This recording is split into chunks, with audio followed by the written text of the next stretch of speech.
got the common sound all over the nation, all over the world, the marching cadence of Uncle Sam's fighting men. This is a brief account of one unique group of them, Americans with Japanese faces and Japanese names. Yamamoto, Tanaka, Kanazawa, Sato. They're members of the Japanese-American Combat Team, formed by special order of the Secretary of War early in 1943, made up entirely of volunteers. Some of this select group is from Hawaii. The rest are from the mainland. Many of them volunteered to fight when they were behind the barbed wire enclosures of relocation centers, where they had been moved in 1942, soon after the outbreak of war. They volunteered to fight for the land of their birth, the adopted land of their parents.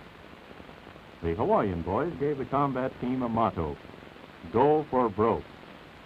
It's a gambler's term. It means shoot the worst, go all out, do or die, go for broke. These pictures show the Japanese-American combat team in training, some of them after only a few days in uniform. But already they have the spirit of go for broke. These boys look like tough fighters. Aren't you glad they're on our side? Learning how to use a bayonet and a rifle is part of the primary training of almost every soldier, especially an infantryman. Along with it, he learns how to throw a hand grenade and how to protect himself against gas. In a gas mask, all American soldiers look alike. Then, more advanced training. This crew of a 37-millimeter gun is hitting the keynote of the American Army. Teamwork, coordination, instant response to command. Drill, drill, drill, always under the critical eye of an experienced instructor, until every move is as instinctive as breathing, and every piece of equipment is as familiar to each man as, well, as familiar as the picture of his best girl.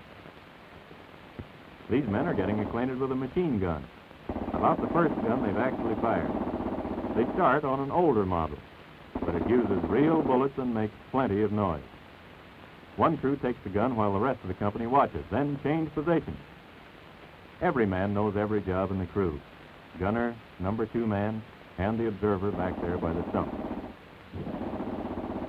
Advancing across an open field. Field training is one step closer to readiness for actual combat. This infantryman and his buddies carry their own weed patch camouflage on their helmets. The artillery, too, moves out on a field problem, the men riding in troop-carrying trucks.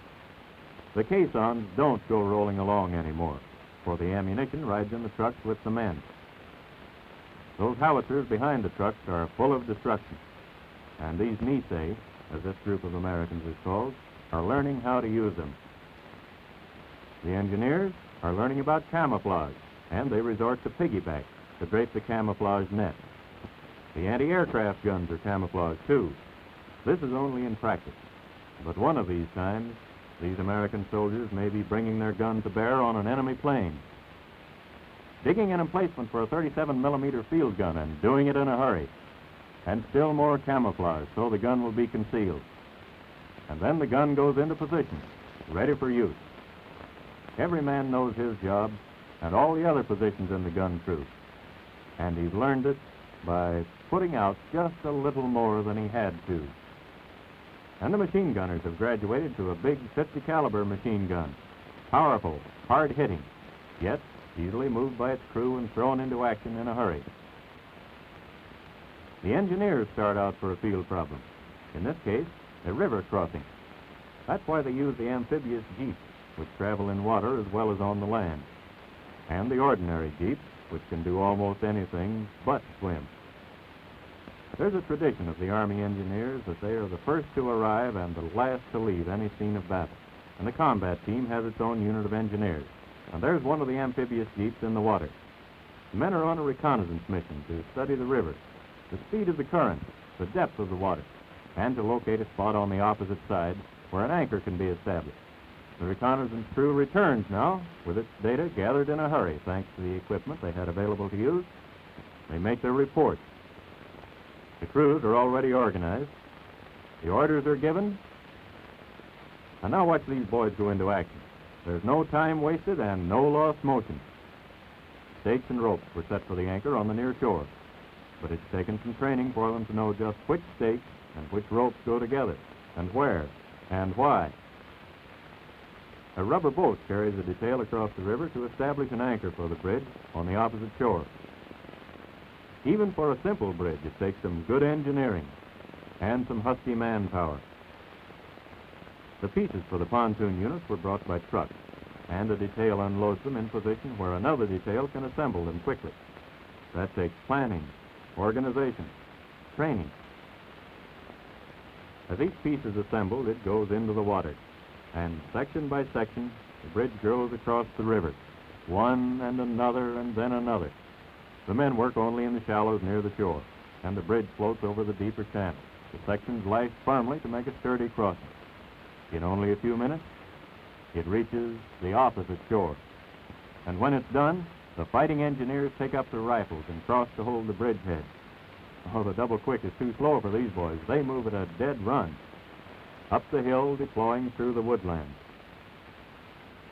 If they ever have occasion to fight in jungles, they'll be ready for it as a result of their training at Camp Shelby, Mississippi. The officer receiving the message here is one of the highest-ranking NISEI officers in the combat team. He's a captain, commanding officer of the engineers. He's a good engineer and a good soldier.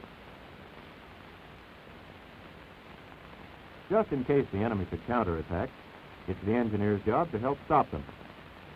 One way to stop a tank attack is to drop trees in the path, and the quickest way to drop a tree is to blast it down, as these engineers are doing, using a belt of TNT around the trunk, under the instruction of a NISEI sergeant. And then a wire to connect with the detonator. One for the money, and down goes the tree. It's important to know how to destroy a roadway that the enemy might want to use.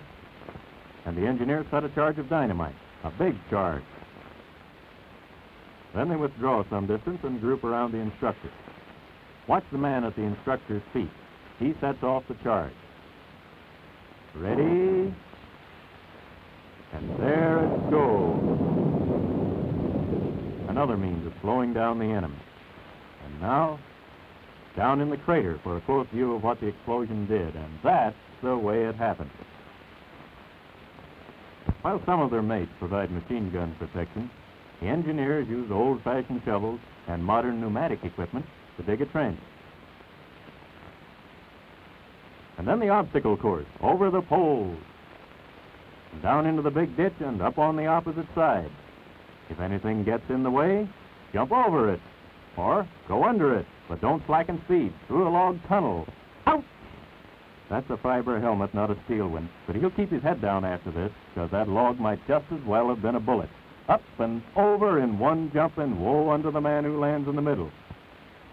Full speed ahead at a crouching run. This is recommended for the waistline. And then the 8-foot wall. Over. We almost didn't make that one. Down onto the opposite side and on to the next obstacle. They fly through the air with the greatest of ease, and then down flat like well-trained turtles, only in a great big hurry. And now up and on to the finish line. That's the obstacle course, one of the helps in making an ordinary fellow into a soldier. And another important part of the toughening process is marching. Long, hard, forced marches at a fast pace with little rest in hot, sultry weather. These rookies have just hiked 20 miles in less than 4 hours in 100-degree heat, but they swing along, and some of them even can smile. More of the spirit of gopher broke. On Sunday, it's church call. Services are held out of doors in good weather. The men in the combat team represent a wide variety of religions and denominations. Many of them are Buddhist, and they have their own chaplain. Some are Catholic, and many are Protestant. These boys know that one of the things they're fighting to defend is man's right to worship his own God in his own way.